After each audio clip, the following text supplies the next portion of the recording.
The people of Abengu were not strangers to stories. The wind in the town often carried more than dust.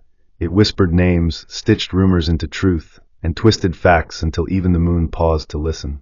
But for all its love of tales and tangled tongues, there was one man the village couldn't quite place, Daniel MBA.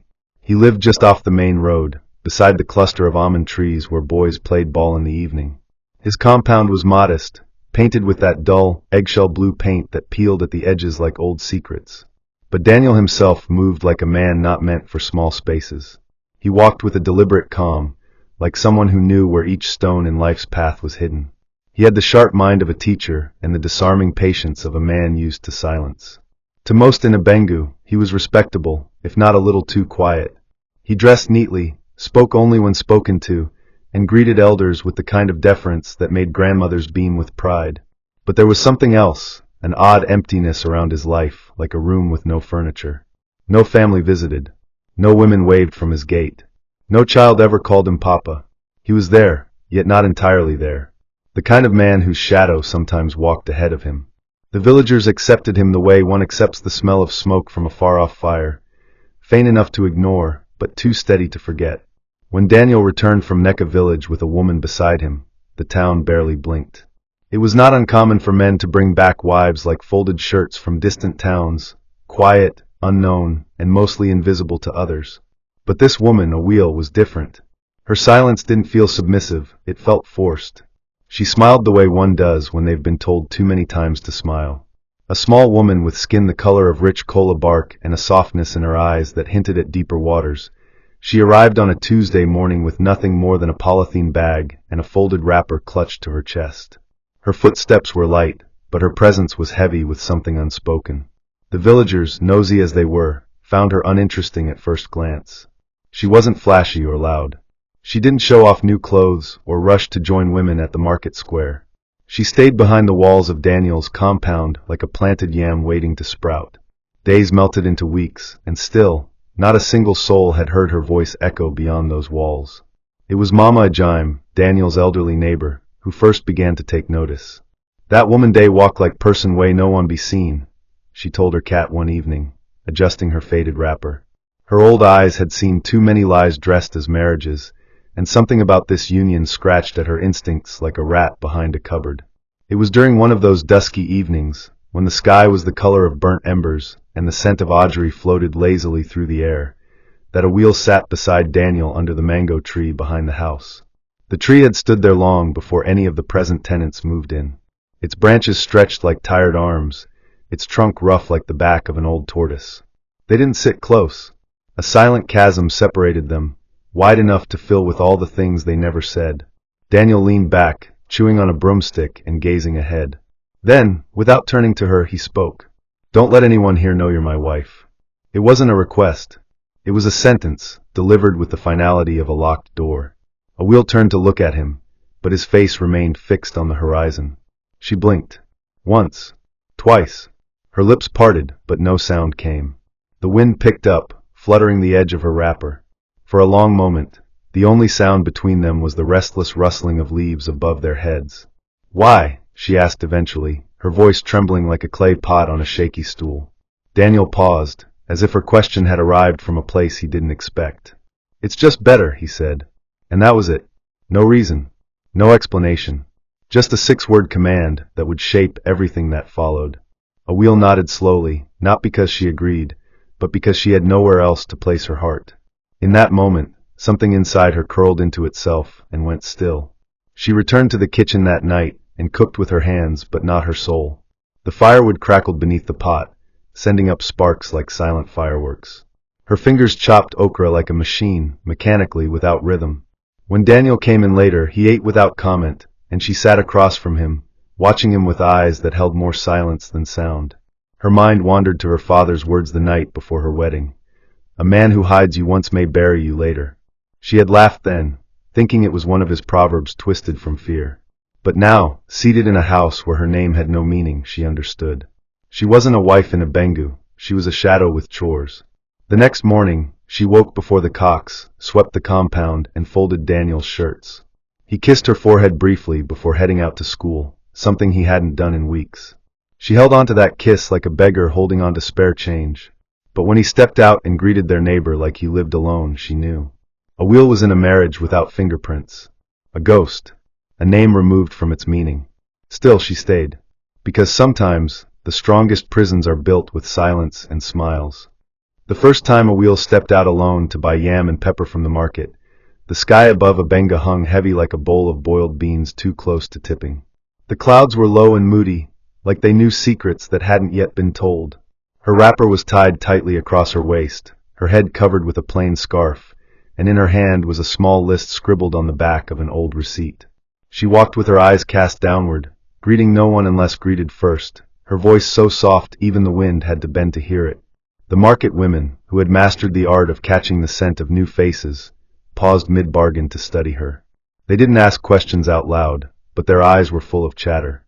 One woman nudged another as a wheel passed, her voice as sly as a mouse sneaking through a kitchen at night.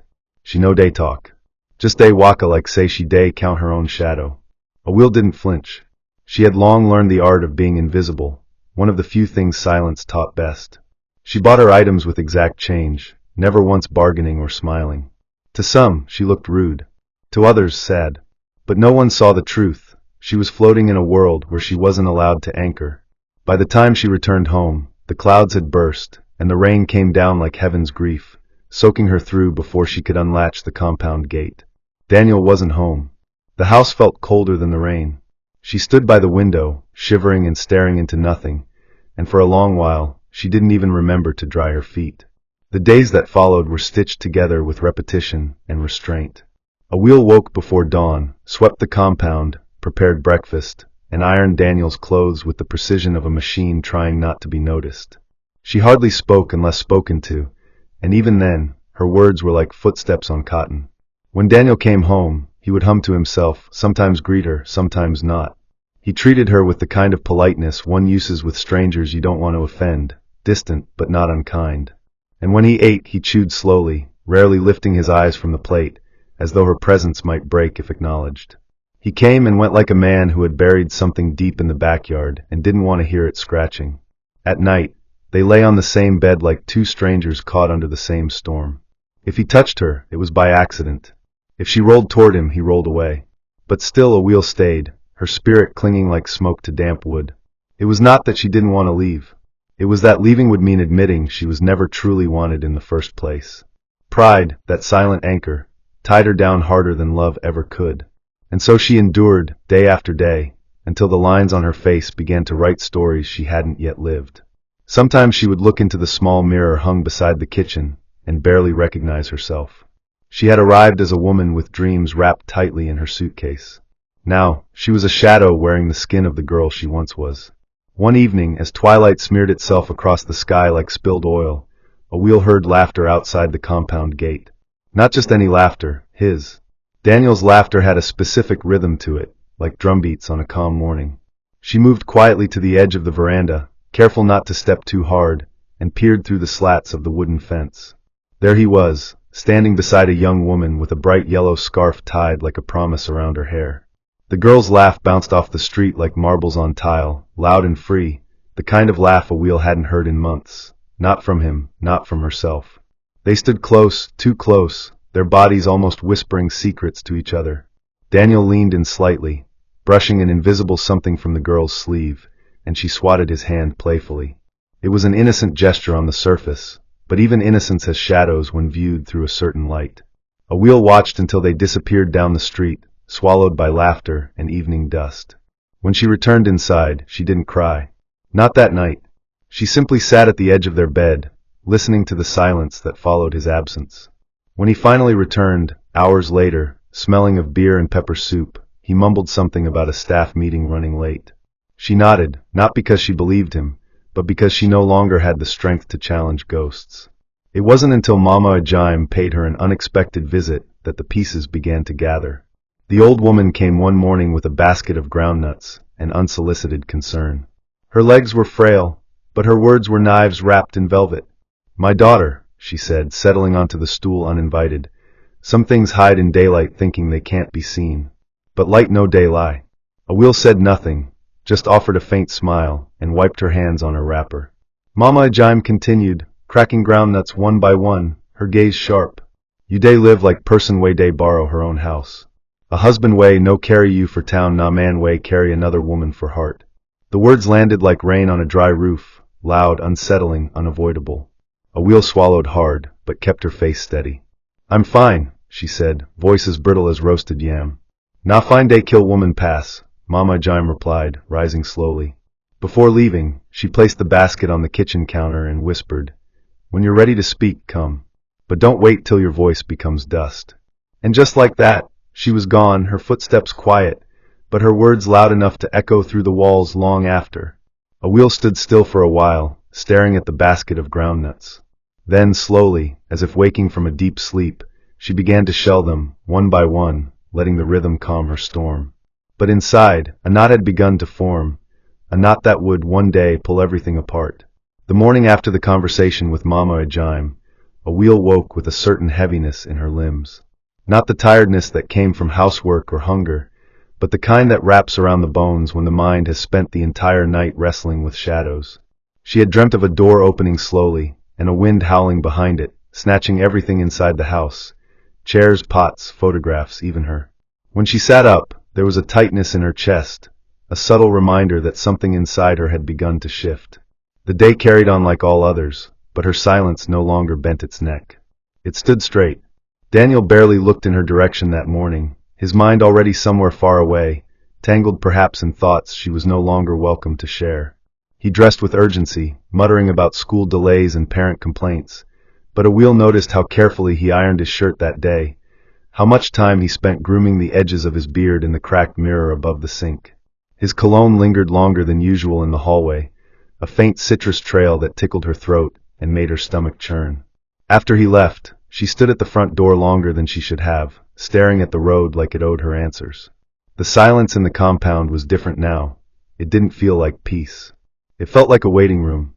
That afternoon, while sorting through her sewing basket, a wheel found a small slip of paper stuck between old fabric and buttons.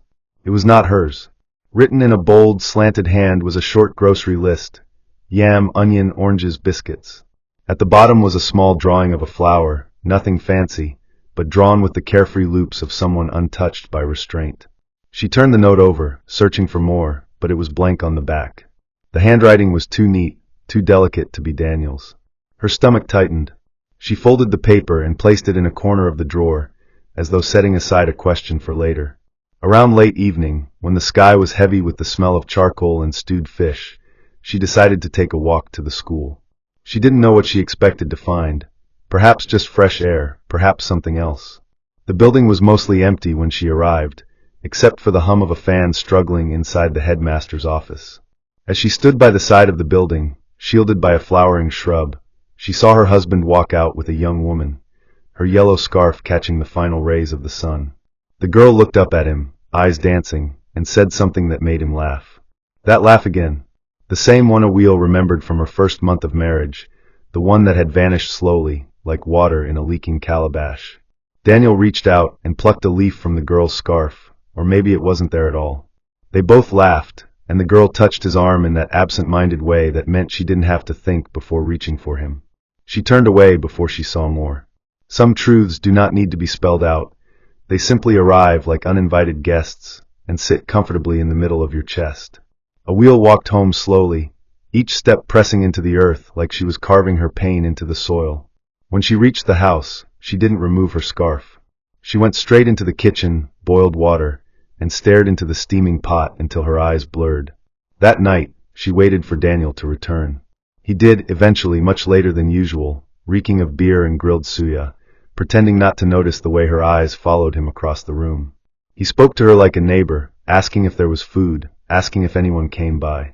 She answered with short nods, her voice tucked behind her teeth. When he sat down to eat, she placed the food in front of him gently, as if serving a stranger. He didn't notice.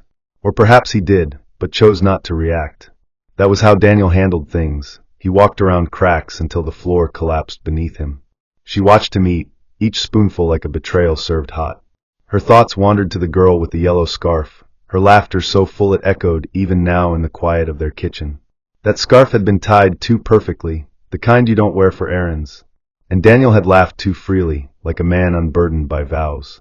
The next few days passed with the grace of a goat walking on wet tiles, awkward, unsteady, dangerous. Awil said less, observed more. She moved through the house like wind in a room full of feathers, noticing everything Daniel left behind. The extra cologne bottle in the bathroom he never used before, the mystery hair strands caught in his comb, the occasional hum of an unfamiliar tune. One morning, she opened his wardrobe to retrieve a shirt and found a small envelope, tucked between folded trousers. It was addressed simply, D. Inside, a card. A birthday card. Bright pink, with glitter on the edges. Inside, the words written in that same slanted handwriting. You make my mornings brighter. Hey! No full name. No need. Awil's fingers didn't tremble. They held the card with the calm of someone who had already expected the blow. She slid it back carefully and closed the wardrobe. That evening, she made dinner like nothing had changed, served it like she had every other night, and even managed a smile when Daniel complimented the taste. But in her heart, a seed had begun to grow, one not of anger but of clarity. There are some wounds that do not bleed. They sit beneath the skin, becoming part of your blood, and you carry them like family names. She now understood that Daniel's silence was not an accident. It was armor. And behind that armor was not fear, but a man building a life in two halves, hoping neither side would notice the split. The day she received the phone call, Awil was seated at the back of the compound on a low wooden stool, slicing okra into a metal bowl. The sun had dipped behind a wall of gray clouds, and the breeze was sharp enough to make the skin rise. She had barely finished the second handful when the phone began to buzz from inside the kitchen window, vibrating against the sill like a trapped insect. She wiped her hands against her wrapper and went in, not expecting anything unusual. But the name on the screen stopped her. Daniel. He never called her. Not even once in all their time together.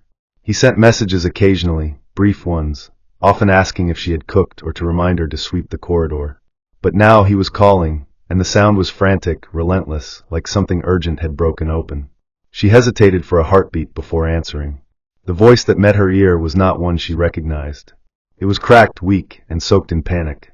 Awil, he said, barely getting her name out, his breath catching like he was running. I messed up. I don't even know what to say. She didn't respond. There was nothing to say yet. She waited. The silence must have pushed him because he continued, his words tumbling over each other, clumsy and heavy. Adora is pregnant, he blurted out, and the world went still around her. It wasn't thunder that followed, it was silence. A thick, haunting silence that curled into her like a slow knife. Her hand gripped the edge of the kitchen counter, and her body stiffened, but her voice came out flat.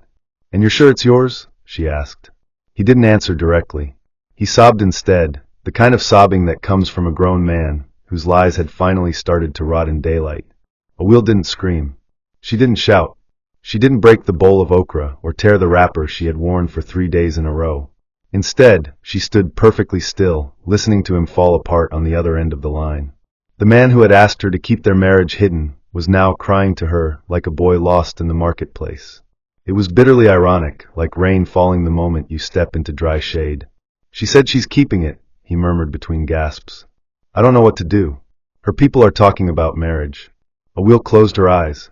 She could see Adora's face now, the yellow scarf, the bashful smile, the freedom she wore like perfume. Everything made sense. Every touch, every late night, every faint trace of perfume Daniel swore belonged to no one. It was all here now, laid bare. And what do you want me to do about it? She asked, her voice even. There was a pause. A silence that meant he hadn't thought that far ahead. I just needed to talk to you, he stammered. I needed someone to help me think straight. The foolishness in that statement almost made her laugh. But laughter had long abandoned her mouth. She ended the call without saying another word. She turned off the gas, walked into the bedroom, and sat at the foot of the bed. The same bed that had held so many of her quiet tears now held her upright as her mind raced. Not with confusion, but with clarity. She saw it all, his cowardice, his selfishness, the way he had walked through life like the world owed him peace while others paid the cost. He had hidden her like shame, and now he came crawling with a broken truth, hoping the same woman he silenced would stitch his mess together. That evening, the rain came down heavy and loud, as though the sky itself was angry on her behalf. She didn't cook dinner. She didn't sweep. She didn't prepare water for his bath. She simply sat in silence, holding on to the unraveling pieces of her own strength. When Daniel came home, drenched and smelling like sweat and confusion, he didn't speak immediately. He dropped his bag with a thud, his body slouched with the weight of guilt. "I know you're angry," he started, removing his wet shirt and tossing it carelessly onto the table. Awil didn't move. She stared ahead, her fingers interlocked, her jaw stiff. He continued anyway, pacing slowly like a man trying to find the right way through a house filled with broken glass. "I didn't plan for any of this. You have to believe me. I was confused. It was just lust," she finished for him, her voice cutting through his excuses like a blade. He stopped pacing. "Yes. Maybe. I don't know." She rose from the bed then, not with anger but with an eerie calm. She walked past him, went to the kitchen, and returned with the pink birthday card she had found tucked between his trousers. She handed it to him without a word. He took it with trembling fingers, realizing she had known long before his confession. His eyes fell to the message inside, and he blinked rapidly, as if hoping the ink would rearrange into innocence. "I'm sorry," he whispered. "I didn't want to hurt you." "But you did," she replied, her voice soft but sharp. "Over and over again. You buried me alive in this marriage." Her words didn't rise in volume, but they carried the weight of 1,000 screams. The following morning, Awil woke early, earlier than the birds. She stood before the mirror and looked at herself long and hard. Her reflection didn't shock her this time. It greeted her like an old friend returning from war. There were no bruises on her skin, but the bruises on her spirit had mapped themselves into her gaze. She packed a small bag with only what she needed: 2 wrappers, a Bible, her mother's photograph, and a small tin of balm. She didn't write a note. She didn't need to. Daniel would understand when he returned to an empty room. Mama Ajim saw her walking out with the bag and called out, "You day go market early today?" Awil turned, smiled faintly, and said, "No, Mama. I'm going to find where my voice lives." Mama Ajim watched her walk away, the early sun kissing her back like a blessing. She didn't ask further questions. She simply nodded slowly, her lips pressed into a line. Awil walked to the junction where the bush taxis waited, each step carrying the sound of liberation. She didn't cry. Not this time. She simply climbed into the first van that would take her far from Abengu. She didn't know exactly where she was going, but she knew she would never again live like a secret in someone else's story. The day Daniel announced his engagement to Adora, the town of Abengu stirred as though someone had thrown a stone into a still river. It began with whispers at the church compound, passed in between the prayers like contraband, then spilled into the market stalls and under the almond trees near the school gates. "She you hear say Daniel day marry that new teacher?" "Which Daniel? The quiet one-way no day talk too much?" Now the same one. You know here?" The girl Dawn carried bell. The words spread with the eagerness of ants discovering palm oil. Everyone had something to say, some out of amusement, others from envy, a few from genuine shock. But what no one knew, what not even Adora herself understood, was that Daniel had already chosen to marry disgrace before she arrived. He had worn silence like a badge and lived in pretense, carefully layering his lies with politeness and duty. Now that silence had turned on him. People began to notice the cracks, how he avoided certain questions, how he flinched when Adora mentioned the future in public. But Adora, ever trusting, ever glowing with the light of one who believed she had won the man everyone admired, continued preparing for a wedding she believed would seal her joy. She came to school in brighter colors now, walked with more confidence, and even began calling herself Adora MBA when filling forms. The scandal of the pregnancy had turned her into a bride, and she wore the title like a new pair of shoes. Unscuffed, shiny, but not yet broken in. She didn't know that Daniel's eyes, though open, were no longer seeing her. They were fixed somewhere between regret and resignation. In the weeks leading to the ceremony, Daniel was a man walking beneath the weight of his own shadow. His face grew leaner, not from hunger but from the quiet ache of decisions he no longer controlled. He had chosen to live in a lie, and now that lie had built a house and demanded rent. He moved through town with forced smiles, offering greetings he didn't mean and laughter that didn't travel far beyond his lips. People began to whisper about his sudden nervousness. "Na so person day happy when wedding day near?" some asked. Even Mama Ajim, who had kept her tongue sharp and ready, said little, though her eyes held volumes. She would sit on her stool each evening, chewing cola nut with the slow patience of someone waiting for a storm to announce itself. One day, she watched Daniel walk past and shook her head. "Every masquerade go dance reach where road end," she muttered to herself. But Daniel had made his choice. The elders had been informed. The bride price was being prepared. The traditional marriage list had been read aloud and distributed to family heads. Adora's people, proud and determined to protect their daughter's honor, had insisted that the ceremony take place soon, and Daniel, too weary to argue and too ashamed to confess, had agreed. Inside him, something tugged at the door he had long shut. It wasn't guilt alone, it was fear. Fear that the woman he buried beneath his lies might one day rise, not in rage, but in truth. And there is nothing more dangerous than a woman who no longer seeks to be heard, but simply allows herself to be seen. On the day of the ceremony, the sky was neither bright nor gloomy. It hovered somewhere in between, undecided. The compound was filled with chairs draped in white cloth, the kind that trembles when the breeze passes. A canopy had been raised, the drums tuned, the drinks stacked in crates at the edge of the gate. The smell of jollof rice, fried meat, and pepper soup floated in the air, drawing children who had no business there. Adora sat inside one of the inner rooms, her face being powdered and her gelly being tied with the care of a woman preparing for a new chapter. She looked radiant, but there was a tension in her smile, the kind that whispers, "This had better be worth it." Meanwhile, Daniel stood at the far corner of the compound, surrounded by male relatives and drinking palm wine in small anxious gulps. Every now and then he looked toward the gate, as if expecting something, or someone. And then it happened. Just before the ceremony began, before the music reached its full volume and the elders gathered under the canopy, a murmur rippled through the crowd. Heads turned. Conversations paused. And walking calmly into the center of the compound was a wheel, wearing a red wrapper tied firmly at her waist, and a white blouse that danced gently with the wind. On her head was no gelly, but her hair was neatly packed, her posture upright, her steps neither hurried nor hesitant. She didn't need an introduction. Her presence spoke before her mouth could. And when she stopped, just a few feet from where Daniel stood frozen, she reached into her handbag and pulled out a framed photograph. Their wedding photo, slightly faded but clear enough to speak volumes. The gasp that followed swept across the compound like wind across dry leaves. Time seemed to hold its breath. Adora, unaware at first, soon stepped out in her full attire, eyes bright with expectation. Then she saw the crowd, the silence, the frozen smile on Daniel's face, and finally, a wheel. Her eyes narrowed, her smile collapsed, and her hands began to tremble as she clutched the edge of her wrapper.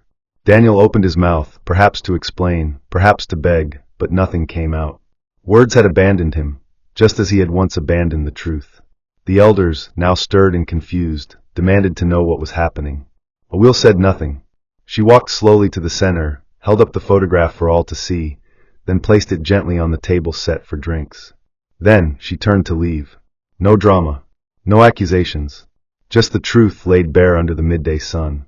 Daniel fell to his knees, not from impact, but from shame. And Adora, her face tight with disbelief, walked past him without a word, her gelly slightly askew. The drummers, unsure what to do, stopped beating. The guests murmured. Some left. Others stayed to watch the silence spread. By evening, the compound was almost empty, the canopy half collapsed, the jollof rice cold. And Daniel sat alone, still in his ceremonial outfit, his hands covering his face. What he had feared had come true, but not the way he imagined. Awil had not screamed, had not fought, had not begged. She had simply revealed herself. And the truth, once invited to the table, ate everything.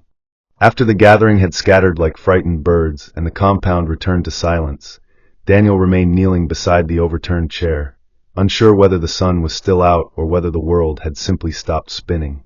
Time no longer passed in seconds. It moved in memories, one after another, each one heavier than the last.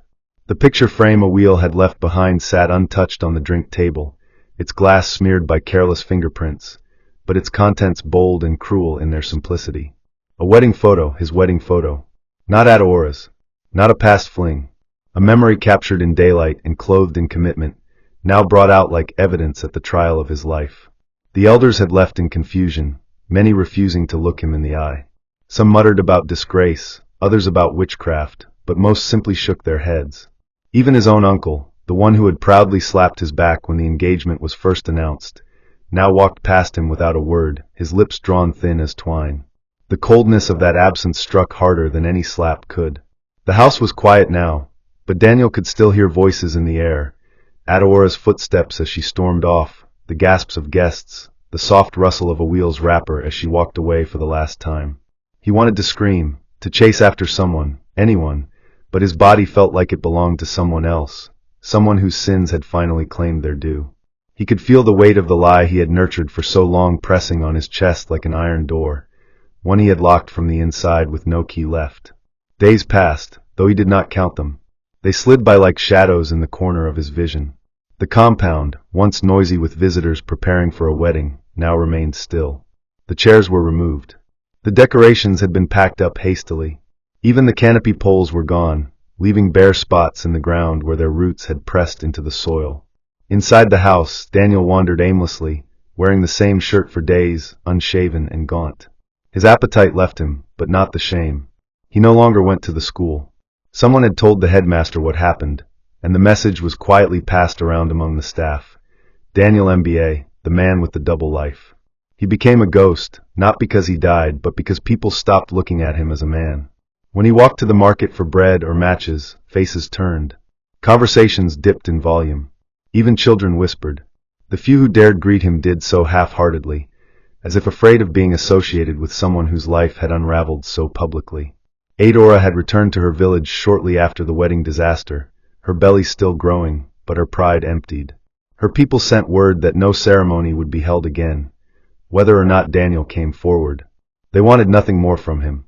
She had become another casualty in a story written by deception. But what haunted Daniel more than the ruined wedding, more than the turned faces, more than the silences that now surrounded him, was the thought of a wheel. He hadn't seen her since that day.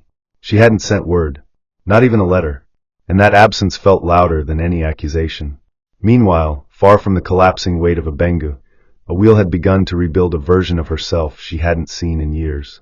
She moved to a town called Ikens, a small, quiet place nestled between gentle hills and surrounded by tall plantain trees that swayed with the breeze like dancers too proud to rush. It was the kind of place where no one knew her name, and no one asked for a husband's permission before speaking to her. She found a small room to rent at the back of a widow's house, simple, clean, and just enough space for her few belongings and her growing peace. Each morning she walked to the roadside to fetch water and greet the old men who played draughts beneath the almond tree. At first, they looked at her with polite curiosity, the way people do when a stranger moves in without a husband or children. But over time, they accepted her silence and stopped prying. She started sewing again, not out of necessity, but because the rhythm of the thread calmed her. Women brought her wrappers to adjust. School children came for mended uniforms, and slowly, word spread of the quiet seamstress with gentle hands. She did not speak much of her past. If anyone asked, she smiled and said, "I came here to find myself." The truth was she hadn't come looking for herself. She had simply left behind the part of her that no longer deserved to stay. In the evenings, she would sit outside with her Bible open on her lap, not always reading it, but holding it like a memory that still had something left to give. The pain hadn't vanished. It simply sat quieter now, like a scar that no longer begged to be touched. One Sunday morning, as she prepared for church in her best blue wrapper, she saw Mama Ajim's name flash across her phone screen. She hadn't expected to hear from her, not after so many weeks of silence. But the old woman's voice, though older than before, still carried its usual bite. "My daughter," she said, "I just want tell you say that man still day look road like who day wait miracle. Every evening, he go sit on for corner like person way miss bus." A wheel smiled faintly, adjusting the sleeve of her blouse. "Let him wait," she replied. "But not for me." There was a pause, and then the sound of Mama Ajim chuckling, soft and satisfied. "You strong pass weddin', I think." They said goodbye, and a wheel slipped the phone into her bag. At church, the sermon was about freedom. Freedom from shame, from fear, from the weight of other people's choices. She didn't cry. She didn't shout. But as the choir sang, she closed her eyes and allowed the words to wash over her.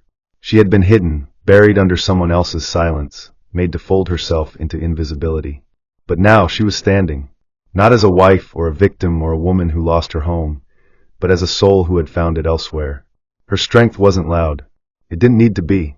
It simply filled the spaces where silence once lived. Sometimes love disguises itself in silence, in endurance, in sacrifice. But true love should never ask you to hide, to shrink, or to erase your name from your own story.